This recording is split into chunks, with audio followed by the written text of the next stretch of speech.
ஒரு அடர்ந்த காடில் ஒரு அழகான சிறிய அணில் இருந்தது. அதன் பெயர் சிர்ச்சி. சிர்ச்சி மிகவும் வியப்பானது, புத்திசாலி, ஆனால் ஒரு சில நேரங்களில் கவனக்குறைவானவும் கூட. ஒரு நாள் சிர்ச்சி ஒரு பெரிய மரத்தில் ஏறி குதித்துக் கொண்டிருந்தாள். அது ஒரு புதிதாக முளைத்த சிகப்பு பழத்தை தேடி சென்றாள். இதோ அந்த பழம்தான் என்று அவள் குச்சி ஒரு அடிக்கு குதித்தாள்.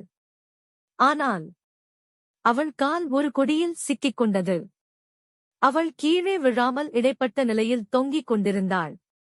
சிர்ச்சி முயன்று கயிற்றைப் பிடிக்க முயன்றாள், ஆனால் முடியவில்லை. அவள் அலறிக்கொண்டு, யாராவது இருக்கிறீர்களா? தயவு செய்து என்னை காப்பாற்றுங்கள். அப்பொழுது அருகே இருந்த ஒரு முதலை சிர்ச்சியை பார்த்தது. ஆனால் அது உதவாமல் மெலிந்து சிரித்தது. அடடா, இவள் சிறியவள்தான்.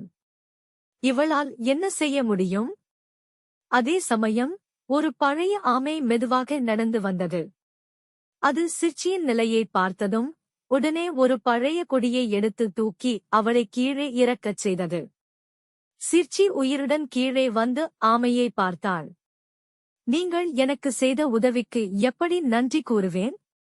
ஆமை சிரித்தது. எதுவும் வேண்டாம், ஆனால் ஒரு நாள் நீயும் யாருக்காவது உதவுவாய். அந்த முதலை ஆமையை தீய நோக்கில் தாக்க வந்தது. ஆனால் அந்த நேரம் சிர்ச்சி மரத்தில் இருந்து சீக்கிரமாக இறங்கி வந்தாள்.